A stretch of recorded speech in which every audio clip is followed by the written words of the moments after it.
नमस्कार, मैं डॉक्टर विश्राम, assistant professor history, government PG college Bandikui. इतिहास विषय में रुचि रखने वाले सभी विद्यार्थियों, अध्येताओं, अनुसंधानकर्ताओं का हार्दिक अभिनंदन एवं स्वागत करता हूँ। आज एक नवीन विषय बिंदु के साथ एक बार फिर से मैं आपके समक्ष हाजिर हूँ। आज के विषय बिंदु का शीर्षक है 18वीं सदी का भारत अंधकार में युग, India in 18th century, a dark age, सत्यता क्या है, व्हाट इज ट्रुथ। अपने इस व्याख्यान को प्रारंभ करने से पहले इस विषय बिंदु से संबंधित कुछ बातों को की समझ हमारे लिए नितांत आवश्यक है। उन बातों के बारे में स्पष्टता और उन बातों का मर्म क्या है, इसे समझने का हम प्रयास करेंगे। मैं अपनी बात सर्वप्रथम अंधकार में युग की परिकल्पना से प्रारंभ कर रहा हूँ। अंधकार में युग जैसे ही हमारे मन मस्तिष्क के अंदर अंधकार की कोई भी बात आती है तो एक अजीब-सी हलचल हमारे मस्तिष्क के अंदर पैदा होती है। अंधकार उस प्रक्रिया का नाम है जिसमें किसी भी प्रकार की उम्मीद, किसी भी प्रकार की आशा या किसी भी प्रकार की ऊर्जा या गतिशीलता है, वो विद्यमान नहीं रहती।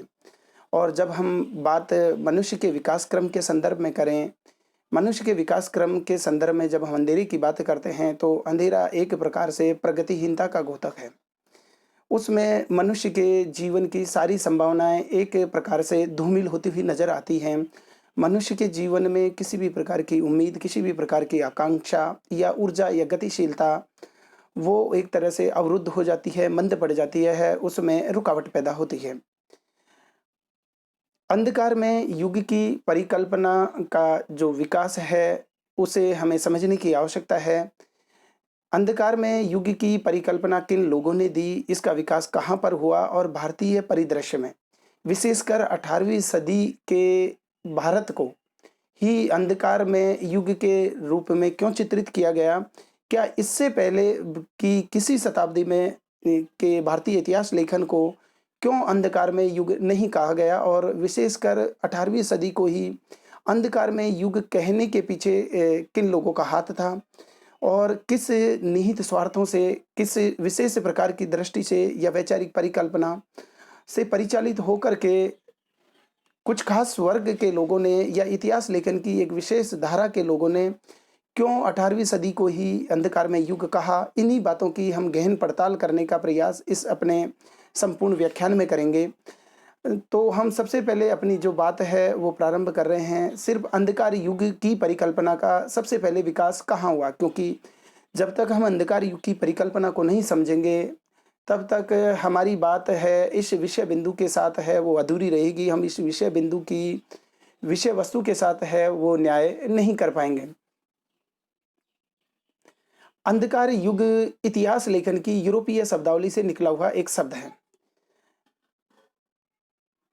पश्चिमी यूरोप में 5वीं से और 15वीं सदी का जो काल है, वो एक प्रकार से अंधकारमय युग के रूप में चित्रित किया गया है।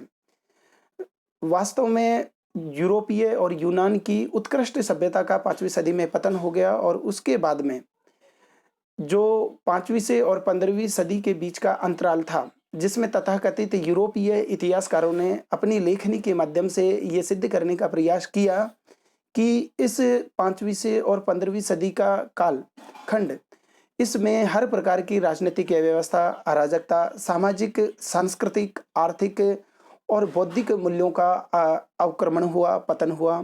एक प्रकार से मनुष्य के जीवन में अराजकता और अव्यवस्था का बोलबाला हो गया।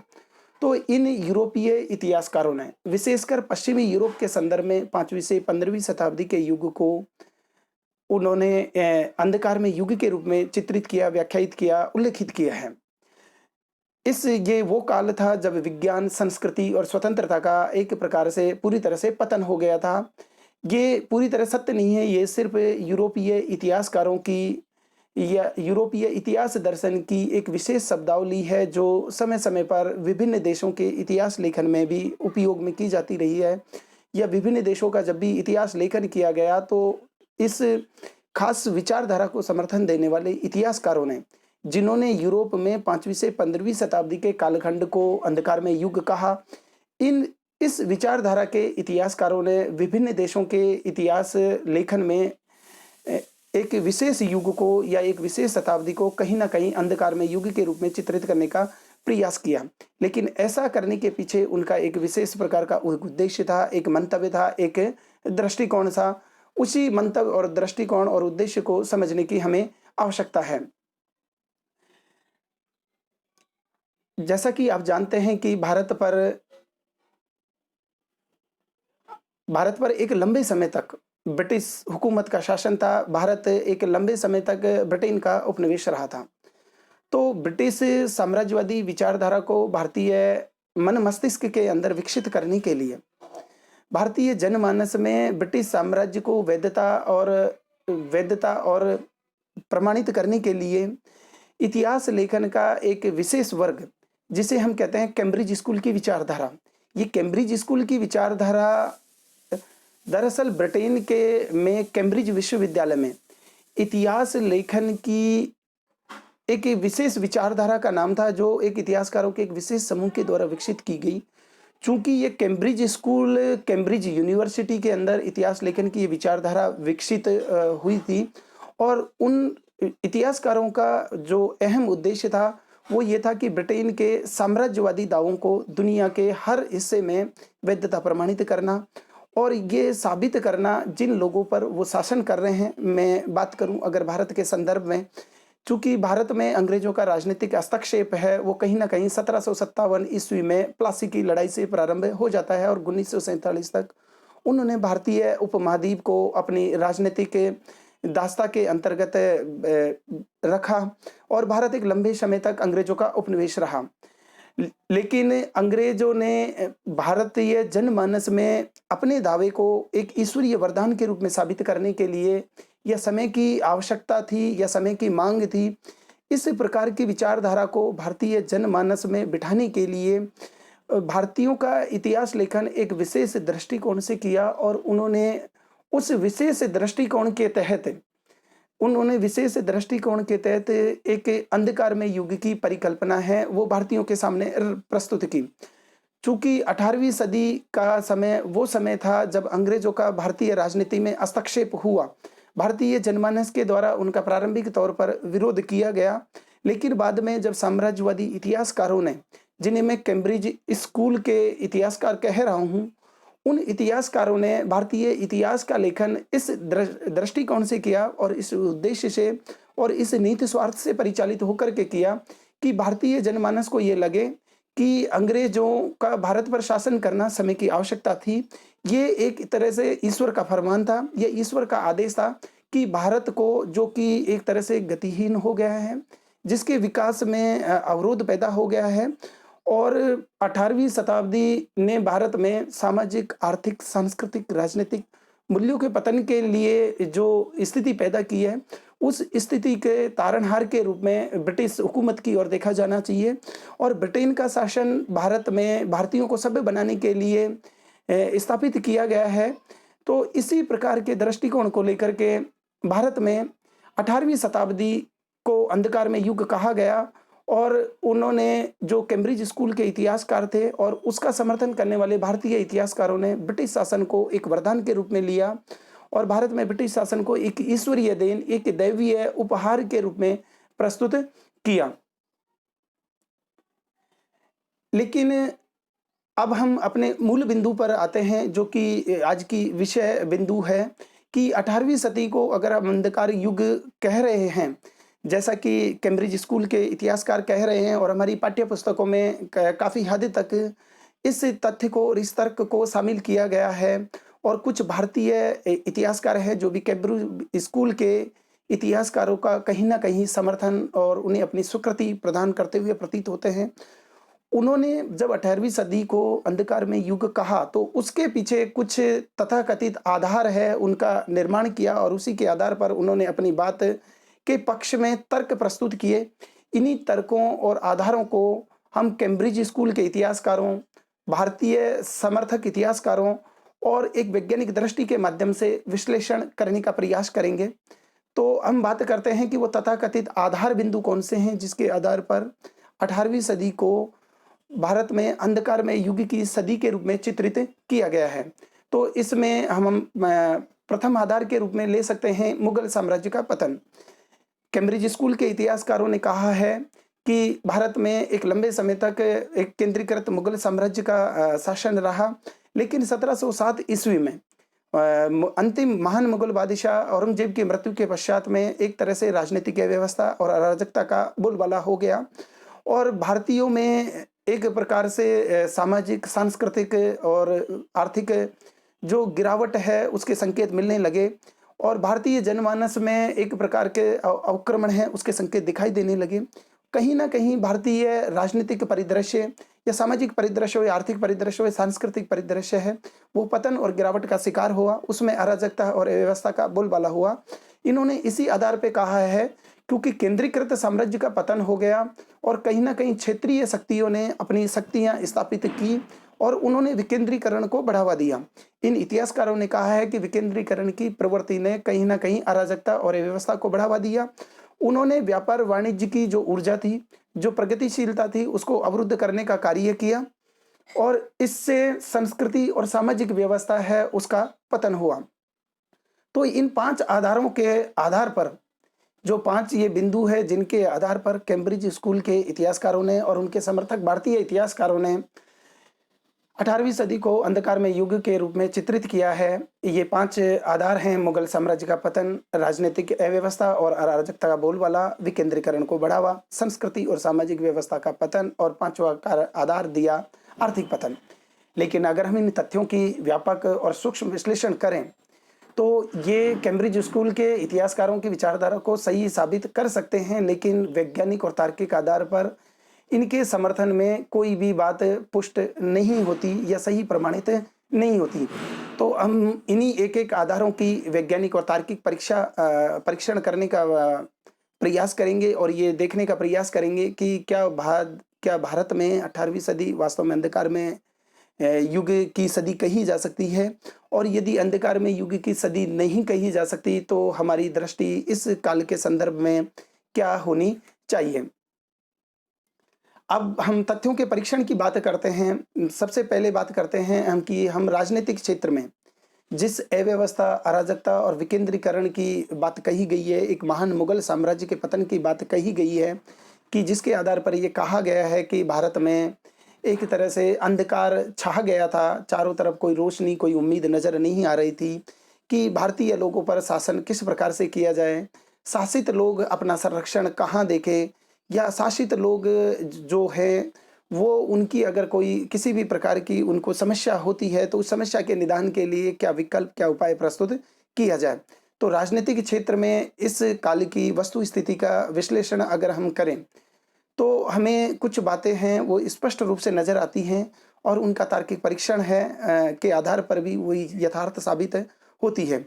केंद्रीकृत मुगल साम्राज्य का कमजोर पड़ना और विभिन्न क्षेत्रों के बीच जैसा कि 18वीं सदी की विशेषता है कि राजनीतिक शक्ति का बिखरा हुआ और स्थानीय स्तर पर कई क्षेत्रीय राज उभर करके आए, जैसे अवध का राज, बंगाल का राज, हैदराबाद का राज, मैसूर का राज्य और मराठों ने अपनी शक्ति की स्थापना की। इसी प्रकार सिक्कों का राज, अफगानों का राज्य। उसी के आधार पर ये कहा जाता है कि ये एक प्रकार का पूर्ण पतन हो गया था। लेकिन अगर हम तथ्यों का परीक्षण करें तो ये पूर्ण पतन की बजाय शासन व्यवस्था का रूपांतरण था जिसमें किसी भी प्रकार का अवरोध, किसी भी प्रकार की अव्यवस्था, किसी भी प्रकार की अराजकता का प्रादुर्भाव नहीं हुआ। इस रूपांतरित शासन व्यवस्था में मुगल सत्ता के प्रतीक पहले की तरह स्वीकार किए जाते रहे। मुगल व्यवस्था भी जारी रही। मुगल भू राजस्व व्यवस्था क्षेत्रीय और क्षेत्रीय शक्तियों और स्वतंत्र राज्यों के बीच में निरंतर और बदस्तूर बनी रही। हालांकि कुछ क्षेत्रों में क्षेत्र विशेष की परिस्थितियों के अनुसार उसके स्वरूप में कुछ अंतर देखने को मिलता है, लेकिन उस अंतर स्वरूप में परिवर्तन को हम अंधकार का प्रतीक नहीं कह सकते, उसे हम एक नवाचारी नवोन्मेषी कदम कहा जा सकता है। तो 18वीं सदी राजनीतिक रूप से अराजकता और अंधकार का युग किसी भी स्तर पर नहीं कही जा सकती, अपितु इस सदी को एक स्पष्ट कालगत समग्रता में समझा जाए। देखा जाए तो क्षेत्रीय राज्यों का उदय राजनीतिक व्यवस्था के पतन की बजाय उसका रूपांतरण था। ये शक्ति के वो विकेंद्रीकरण के सूचक थे, शक्ति के शून्य या राजनीतिक पतन के नहीं। हमेशा शक्ति का विकेंद्रीकरण है वो नवोन्मेषी उपाय लेकर के आता है, एक प्रकार से प्रगतिशीलता को बढ़ावा देता है, विकेंद्रीकरण के आधार पर हम ये नहीं कह सकते कि अमुक काल में राजनीतिक व्यवस्था है उसका पतन हो गया था, या राजनीतिक व्यवस्था है वो अंधकार की आगोश में समा चुकी थी। तो अगर हम राजनीतिक क्षेत्र में तथ्यों के अगर सूक्ष्म विश्लेषण की बात करें, तो किसी भी स्तर पर हम 18वीं सदी को हम अंधकार में युग की सदी नहीं कह सकते, बल्कि अपितु इसे एक नवीनता, प्रगतिशीलता की घोतक थी, और इसने कहीं न कहीं निरंतरता और विकास क्रम की व्यवस्था है उसको बनाए रखा। अब बात हम सांस्कृतिक क्षेत्र में करें, सांस्कृतिक क्षेत्र के आधार पर हम तथ्यों का विश्लेषण करें, तो हम देखते हैं कि राजनीतिक शक्ति के विकेंद्रीकरण ने एक प्रकार से सांस्कृतिक विविधता को और भी ज्यादा पल्लवित और पुष्पित किया। सांस्कृतिक जीवन के विकास के लिए जैसी अनुकूल परिस्थितियां सत्ता के विकेंद्रीकरण ने पैदा की, वैसी सत्ता के केंद्रीकरण में संभव नहीं दिखाई देती थी। चाहे हम बात करें कि लखनऊ में रूढ़िवाद के साथ चिंतन का प्लेबियन संप्रदाय पनपा, समन्वयवादी परंपरा और बुद्धिवादी संप्रदाय का फलना फूलना, बंगाल में वैष्णव पंथ का व्यापक रूप से प्रचार प्रसार होना, लखनऊ में फिरंगी महल का विकास होना, और इसी प्रकार अगर हम सांस्कृतिक मूल्यों के अभिवर्धन की अगर इस सदी में हम बात करें, तो दक्कन में की जो सूफी परंपरा मुगल काल में विद्यमान थी, वो इस 18वीं सदी में आकर इस सूफी परंपरा का विस्तार अन्य क्षेत्रों में हुआ, और ये हैदराबाद और अर्काट में ये पल्लवित पुष्पित हुई। इसका व्यापक विकास हुआ, लोगों के बीच में इसकी एक व्यापक सोच और समझ है वो देखी गई। तो हम सांस्कृतिक क्षेत्र में राजनीतिक विकेंद्रीकरण ने या सत्ता के विकेंद्रीकरण ने सांस्कृतिक बहुरंगी संस्कृति के विकास और अभिवर्धन में महत्वपूर्ण योगदान दिया। तो हम सांस्कृतिक स्तर के आधार पर भी इस युग को हम अंधकार का युग नहीं कह सकते। 18वीं सदी सांस्कृतिक विकास क्रम की निरंतरता की सदी थी, जिसमें कुछ नए प्रतिमान स्थापित हुए, कुछ नए मूल्यों का समावेश हुआ। तो हम ये नहीं कह सकते कि ये सांस्कृतिक विकेंद्रीकरण ने संस्कृति के क्षेत्र में पतन किया, अवक्रमण किया, अपितु सांस्कृतिक जो परिवर्धन हुआ और संवर्धन हुआ वो विकेंद्रीकृत राजनीति का परिणाम था। बात करें हैं अगर हम आर्थिक क्षेत्र के आधार पर या आर्थिक क्षेत्र के 18वीं सदी की वस्तु स्थिति का अगर हम विश्लेषण करें, तो हम ये देखते हैं कि यह सदी आर्थिक क्षेत्र में जड़ता का काल नहीं थी, अपितु इसमें पर्याप्त क्षेत्रीय विविधता और समृद्धि विद्यमान थी। आंतरिक और बाह्य व्यापार पहले की तरह फलता फूलता रहा। और गौर करने वाली बात यह है कि अगर भारत में 18वीं सदी एक तरह से आर्थिक पंगुता का काल होती, आर्थिक अवरोध का काल होती, और आर्थिक और क्षेत्र में और या व्यापार वाणिज्य में अगर मंदी के चिन्ह स्पष्ट रूप से नजर आते, तो क्यों अंग्रेज है वो भारत पर आधिपत्य स्थापित करने के लिए इतने आतुर होते। और उस समय बंगाल जैसे समृद्ध प्रांत की तुलना यूरोप के किसी भी राष्ट्र से ज़्यादा बेहतर स्थिति में था, और बंगाल की समृद्धि ही थी जिसने, चाहे फ्रांसीसी हों चाहे अंग्रेज हो, उन्होंने भारत में राजनीतिक हस्तक्षेप करने के लिए उनको बाध्य किया। तो कैम्ब्रिज स्कूल के इतिहासकारों का या इस विचारधारा के समर्थन करने वाले भारतीय इतिहासकारों का कि आर्थिक क्षेत्र में पंगुता व्याप्त हो गई थी, आर्थिक क्षेत्र में प्रगतिहीनता थी, आर्थिक क्षेत्र में रुकावट थी, उस आधार को अगर हम एक बार उनके नजरिए से मान ले, तो उनकी बात को जो खंडन करता है वो यही मत खंडन करता है कि अंग्रेजों ने आर्थिक कारणों से प्रेरित होकर ही भारत में अपना आधिपत्य स्थापित किया, और विशेषकर बंगाल की समृद्धि से वो इतने आकृष्ट हुए कि उन्हें लगा कि अगर ब्रिटिश साम्राज्य का दुनिया में साम्राज्य चिरस्थायी रूप से बनाए रखना है, तो बंगाल के समृद्ध संसाधनों पर उनका अधिकार स्थापित होना नितांत आवश्यक है। तो बंगाल की समृद्धि 18वीं सदी में किसी से छिपी हुई नहीं है, और ये बंगाल मुगल राज्य से ज़्यादा जब इसका एक स्वतंत्र राज्य के रूप में विकास हुआ, तभी इसने ज़्यादा समृद्धि प्राप्त की, इसके संसाधनों का ज़्यादा विस्तार हुआ। तो हम ये बिल्कुल भी स्वीकार करने की स्थिति में नहीं है कि 18वीं सदी आर्थिक पंगुता का काल थी, अपितु 18वीं सदी की आर्थिक समृद्धि और व्यापार वाणिज्य है उसके संवर्धन में इस काल के राजनीतिक विकेंद्रीकरण ने कहीं ना कहीं अमूल्य योगदान दिया, जिसे किसी भी स्तर पर नजरअंदाज नहीं किया जा सकता। तो आर्थिक क्षेत्र के आधार पर भी 18वीं सदी अंधकारमय युग के रूप में नज़र नहीं आती, यह सत्य प्रतीत नहीं होती। हम बात करें कि सामाजिक क्षेत्र में, तो सामाजिक क्षेत्र में भी पूर्ववर्ती सामाजिक परंपराएँ और रूढ़ियाँ हैं, वो अनवरत रूप से जारी रहीं। सामाजिक ढांचे में कोई रुकावट नहीं आई। उसी भी प्रकार का जो सामाजिक ढांचा है, समन्वयवादी संस्कृति है, धार्मिक मेल-मिलाप, सूफीवाद और भक्ति आंदोलन का अनुपम समन्वय इस काल में भी देखने को मिलता है। तो हम ये नहीं कह सकते कि सामाजिक क्षेत्र में किसी भी प्रकार की कोई रुकावट थी, कोई प्रगतिहीनता थी या किसी गतिशीलता का नामो-निशान नहीं था, या सामाजिक क्षेत्र में ऊर्जा की कमी है, वो व्याप्त हो गई थी, जिसके कारण से इस काल को हम अंधकार में काल कहें या अंधकार में युग की सदी कहें। तो हमने जब सभी राजनीतिक क्षेत्र की बात हो या आर्थिक क्षेत्र की बात हो या सांस्कृतिक क्षेत्र की बात हो, सामाजिक क्षेत्र की बात हो, तो हमने कैम्ब्रिज स्कूल के इतिहासकारों ने जिन आधारों पर इस सदी को अंधकारमय युग कहा, उन्हीं की हमने तार्किक परीक्षा की और उसका वैज्ञानिक परीक्षण किया, और तार्किक परीक्षा और वैज्ञानिक परीक्षण करने के आधार पर उपरोक्त 4 और 5 जो भी आधार दिए गए हैं, उनके आधार पर कहीं से भी ये प्रमाणित नहीं होता कि इस काल में किसी भी प्रकार की अवरोधकता व्याप्त हुई थी, या इस काल में किसी भी प्रकार की जो पूर्ववर्ती काल है या पूर्ववर्ती सदी है, उससे किसी भी प्रकार की गतिहीनता या ऊर्जा में कमी आई थी। तो अब हम अपने व्याख्यान के इस अंतिम पड़ाव पर पहुँच गए हैं कि 18वीं सदी को हम आखिरकार किस रूप में देखें? क्या इसे हम अंधकार में युग देखें बगैर तथ्यों की अनदेखी किए हुए, या हम कैम्ब्रिज स्कूल के इतिहासकारों ने जो कुछ कहा है उसी को सत्य मान लें? क्या तार्किक और वैज्ञानिक परीक्षण के आधार पर उनके मत का जो खंडन होता है और एक नई दृष्टि विकसित होती है कि इस काल को सुस्पष्ट कालगत समग्रता के रूप में देखा जाए? तो हमारे सामने 2 विकल्प हैं, उन्हीं में से हमें एक चूज करना है।